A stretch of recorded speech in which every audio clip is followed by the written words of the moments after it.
Sa ating nakaraang video, ating ibinalita ang patungkol sa planong pagbili ng karagdagang guided missile frigates ng Philippine Navy sa ilalim ng Horizon 3 ng AFP Modernization Program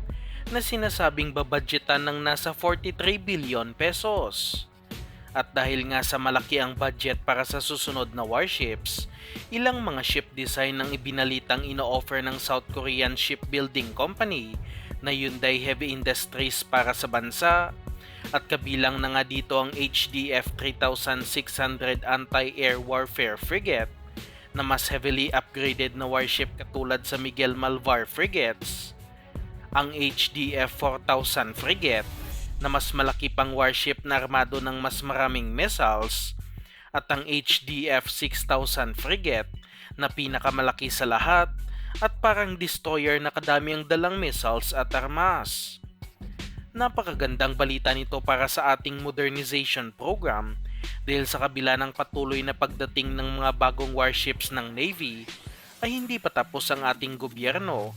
sa pagbili pa ng karagdagang mga vessels na magbabantay sa ating territorial waters. Makikita din kung gaano ka-agresibo ang Hyundai Heavy Industries na makakuha ng kontrata para sa susunod na mga warships na ito dahil sa marami silang sinasabing ino-offer sa Pilipinas,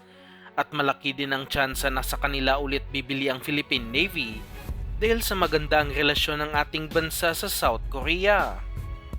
Ngunit hindi rin dapat magpakampante ang Hyundai dahil sa bago na sa ngayon ang mga opisyalis ng Department of National Defense at wala pang naipanalong bagong kontrata ang kumpanya sa ilalim ng administrasyon ni Pangulong Marcos.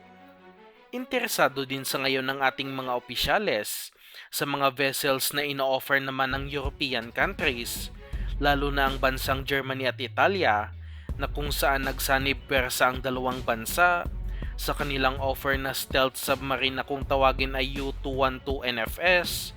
na pinagmamalaki nilang napakahirap umanong madetect ng kalaban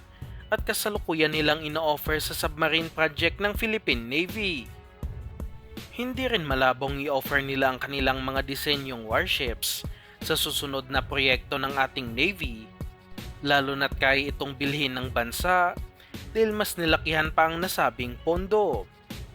Isa na nga sa maaaring kayang bilhin ng bansa sa ngayon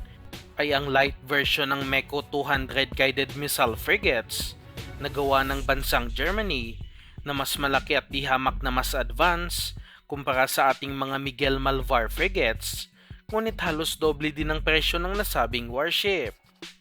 Ngunit kaya pa itong i-modify ng bansang Germany upang makapasok sa 43 billion pesos na budget ng ating bansa.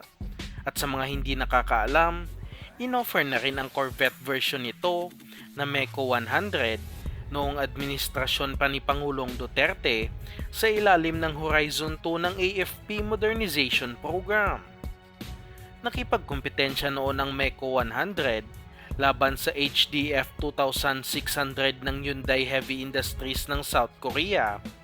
o mas kilala na ngayon bilang Jose Rizal Frigates, kaya hindi pinalad ang Germany noon dahil na rin sa napakamura ng offer na warship ng South Korea.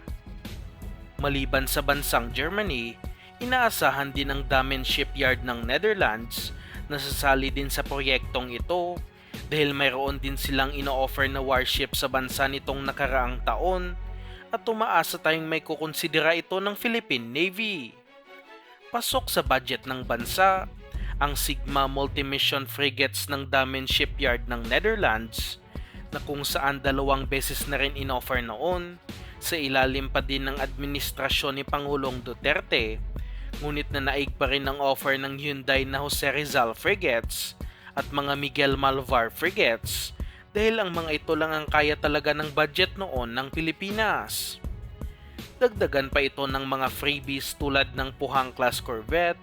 na mas lalo pang nagpabango sa mga offer ng Hyundai, kaya halos puro South Korean made na ang mga bagong barko ng bansa. Sa ngayon, umaasa tayong masusubukan naman ang iba pang produkto dahil marami pang mga offer na warships na mas maganda, at hindi lang tayo sa iisang bansa bumibili, at sana'y bumili rin ang ating bansa ng mga European made warships.